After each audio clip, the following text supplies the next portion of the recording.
ലീഗിലെ ഏറ്റവും ശക്തരായ ടീമുകളിലൊന്ന്. പക്ഷേ കഴിഞ്ഞ 3 മത്സരങ്ങളിൽ ഒരു വിജയവും ഉണ്ടാക്കാനായിട്ട് സാധിക്കാത്തൊരു ടീം. ഈ മത്സരം വിജയിച്ചു കഴിഞ്ഞാൽ ചിലപ്പോൾ ടേബിളിൽ ഉയർന്ന സ്ഥാനത്തേക്ക് എത്തിയിരിക്കാം.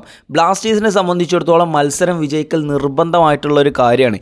Welcome back to another video. എല്ലാവർക്കും നമ്മുടെ പുതിയൊരു വീഡിയോയിലേക്ക് ഒരിക്കൽ കൂടെ സ്വാഗതം. Blasters versus North East United FC. ആദ്യപാദ മത്സരത്തിൽ ഒരു 1-1 എന്ന് പറയുന്ന സമനിലയായിരുന്നു. ബട്ട് നോർത്ത് ഈസ്റ്റ് യുണൈറ്റഡ് FCയെ സംബന്ധിച്ചിടത്തോളം ഇപ്പോൾ കിടിലൻ സ്ട്രോങ് ആയിട്ടുള്ള ടീമാണ്. നിങ്ങളൊന്ന് ആലോചിച്ച് നോക്കുക, കഴിഞ്ഞ 3 മത്സരങ്ങളിൽ അവർക്ക് സമനിലയാണ് എന്ന് കരുതി ഭീരുവായുത്തങ്ങളൊന്നും മുഴക്കാനായിട്ടില്ല എന്നുള്ളതാണ്. ബ്ലാസ്റ്റേഴ്സിനെ സംബന്ധിച്ചിടത്തോളം 2025 എന്ന് പറയുന്ന വർഷം ചിലപ്പോൾ കേരള ബ്ലാസ്റ്റേഴ്സിന് കുറച്ച് ലക്കി ആവാനായിട്ട് സാധ്യതയുണ്ട്. കാരണം എവിടേക്കെയോ എന്തൊക്കെയോ പ്രതീക്ഷകൾ ഒളിഞ്ഞിരിക്കുന്നുണ്ട്. കുറച്ച് മുമ്പുള്ള കുറേ മത്സരങ്ങൾ എടുത്തു നോക്കുക, അതായത് വമ്പൻ ടീമുകൾ പോലും ബാംഗ്ലൂരു, പഞ്ചാബ്, അതുപോലെ ഇപ്പോൾ ഒഡീഷ FC, ഇതുപോലെ മുംബൈ സിറ്റി FC, ഇവർക്കൊക്കെ സമനിലകളും തോൽവികളൊക്കെ വഴങ്ങേണ്ടി വരുന്ന ഒരു സാഹചര്യമുണ്ട്. ടേബിളിൽ കുറച്ചുകൂടെ ടോപ്പ് എത്താനുള്ള ഒരു ദൈവനോട്ടം എവിടെ നിന്നൊക്കെ കേരള ബ്ലാസ്റ്റേഴ്സ് എന്ന് പറയുന്ന ആ ഒരു ടീമിന് കിട്ടിക്കൊണ്ടിരിക്കുന്നുണ്ട്. എന്തായാലും നമുക്ക് ഈ മത്സരത്തിലേക്ക് വരാം. ഈ മത്സരത്തിൽ വിജയിച്ച് കഴിഞ്ഞാൽ ബ്ലാസ്റ്റേഴ്സിന് 23 പോയിൻറ്റോട് കൂടെ ഒരു സ്ഥാനം കൂടെ മുന്നോട്ട് കയറാനായിട്ടിരിക്കും. 16 മത്സരങ്ങളിൽ നിന്നും 24 പോയിൻ്റാണ് നോർത്ത് ഈസ്റ്റ് യുണൈറ്റഡ് FCയുടെ സമ്പാദ്യം എന്ന് പറയുന്നത്. ഇതേ സമയം ബ്ലാസ്റ്റേഴ്സിൻ്റെ അടുത്തേക്ക് വരുമ്പോൾ 16 മത്സരങ്ങളിൽ നിന്നും 20 പോയിൻ്റ് മാത്രമേ ഉള്ളൂ. ഈ മത്സരം വിജയിച്ച് കഴിഞ്ഞാൽ 3 പോയിൻ്റ് കൂടെ കിട്ടും. അതായത് ചാൻസുകൾ ഉണ്ട് എന്നർത്ഥം. ഈ ഒരു ടൈമിലും നമുക്ക് ആ ഒരു ഫിനിഷിങ്ങിൽ ഞാൻ ഒരിക്കലും ടോപ്പ് 6 എന്ന് പറയുന്നില്ല, ഞാൻ ടോപ്പ് 4ൻ്റെ ആളാണ്. അതായത് 6-ലോ 5-ലോ എത്തിയിട്ടൊരു കാര്യമില്ല എന്ന് വിചാരിക്കുന്ന ഒരാളാണ്. അപ്പോൾ ആ ഒരു സമയത്തേക്ക് എത്താനുള്ള ഒരു സ്ട്രെങ്ത്തും സ്ട്രോങ്ങും ആയിട്ടുള്ള ഒരു ടീം നമുക്ക് നിലവിലുണ്ടോ എന്നുള്ളത് സംശയമാണ്. കാരണം നമുക്ക് അങ്ങനത്തെ ഒരു ടീമില്ലെങ്കിൽ ഒരുപാട് പ്രതീക്ഷകൾ ഉണ്ട് എന്നുള്ളതാണ്. കഴിഞ്ഞ 3 മത്സരത്തിലും നോർത്ത് ഈസ്റ്റ് യുണൈറ്റഡ് FC വിജയിച്ചിട്ടില്ല എന്ന് നമ്മൾ പറഞ്ഞു. നമുക്കറിയാം, അലദിൻ അജാറെ അറിയാലോ, 15ഓളം ഗോളുകൾ നേടിയിട്ട് ഫസ്റ്റിൽ നിൽക്കുന്ന ഒരു താരമാണ് അലദിൻ അജാറെ എന്ന് പറയുന്നത്. കാരണം ആ താരത്തെ സംബന്ധിച്ചിടത്തോളം ഒരു അൺബീറ്റനായിട്ടുള്ള കളിക്കാരനാണ്. എവിടെയാണ് എങ്ങനെയാണ് പൊന്തുക, എങ്ങനെയാണ് ഗോൾ അടിക്കുക എന്ന് ഒരാൾക്കും ഒരിക്കലും ഒരു ഉറപ്പും പറയാനായിട്ട് പറ്റില്ല.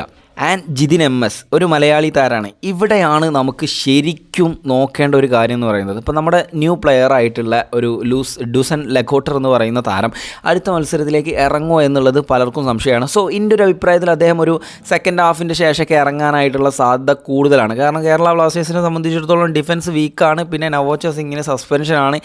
ബ്ലാസ്റ്റേഴ്സ് താരത്തെ ഇറക്കാനായിട്ടുള്ള സാധ്യത കൂടുതലാണ്. അതുകൊണ്ട് തന്നെ ഫസ്റ്റ് 11 ഇല്ലെങ്കിലും സെക്കൻഡ് ലെവലിൽ ഇറങ്ങാനായിട്ട് സാധ്യതയുണ്ട്.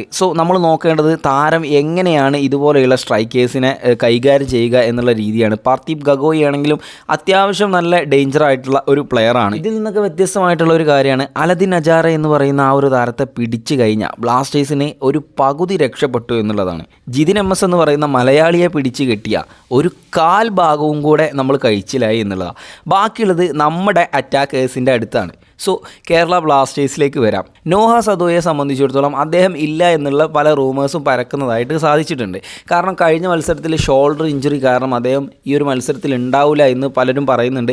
അതൊന്നും ഒരിക്കലും ഉറപ്പായിട്ടില്ല. അതുകൊണ്ട് തന്നെ നോഹ സദോയി ഉണ്ടാകുമെന്നുള്ളതാണ് എൻ്റെ ഒരു കണക്കുകൂട്ടൽ. പിന്നെ കഴിഞ്ഞ കളിയിലെ പോലെ തന്നെ ഒരു സെക്കൻഡ് ഹാഫിൽ 4 അറ്റാക്കേഴ്സിനെ കൊണ്ടുവന്നിട്ടുള്ള കളിയാണ് എന്നുണ്ടെങ്കിൽ സത്യം പറഞ്ഞാൽ കുറച്ചുകൂടെ ഇമ്പാക്റ്റ് ഉണ്ടാക്കാൻ ബ്ലാസ്റ്റേഴ്സിന് സാധിക്കുമെന്ന് എനിക്ക് തോന്നുന്നുണ്ട്. കാരണം ആ ഒരു സമയത്ത് നമുക്ക് അലദിൻ അജാറയുടെ അടുത്തു നിന്നൊക്കെ നല്ലൊരു അറ്റാക്കിങ് പ്രതീക്ഷിക്കാനായിട്ട് സാധിക്കും. അപ്പോൾ തിരിച്ച് അങ്ങോട്ടും കൊടുത്തു കഴിഞ്ഞാൽ കുറച്ച് പ്രഷർ സിറ്റുവേഷൻ ആ ഒരു ടീമിൻ്റെ ഉള്ളിൽ നമുക്ക് ഉണ്ടാക്കാനായിട്ട് സാധിക്കും എന്നുള്ളതാണ്.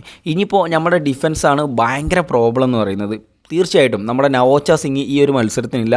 4 യെല്ലോ കാർഡിൻ്റെ സസ്പെൻഷൻ മൂലം താരം ഈ ഒരു മത്സരത്തിന് ഉണ്ടാവില്ല എന്നുള്ളത് ഉറപ്പായിട്ടുള്ള കാര്യമാണ്. അവിടെ ആര് എന്നുള്ളൊരു ചോദ്യമുണ്ട്. സന്ദീപ് സിംഗിനെ പലരും കൊണ്ടുവരാനായിട്ട് പറയുന്നുണ്ട്. എനിക്ക് തോന്നുന്നു ഒരു 80% സന്ദീപ് സിംഗ് ആയിരിക്കും വരാനായിട്ട് പോകുന്നത്. ബട്ട് എൻ്റെ ഒരു അഭിപ്രായം എന്ന് പറയുന്നത് അവിടെ സഹീഫിനെ ഇറക്കുന്നതായിരിക്കും നല്ലത് എന്നുള്ളതാണ്.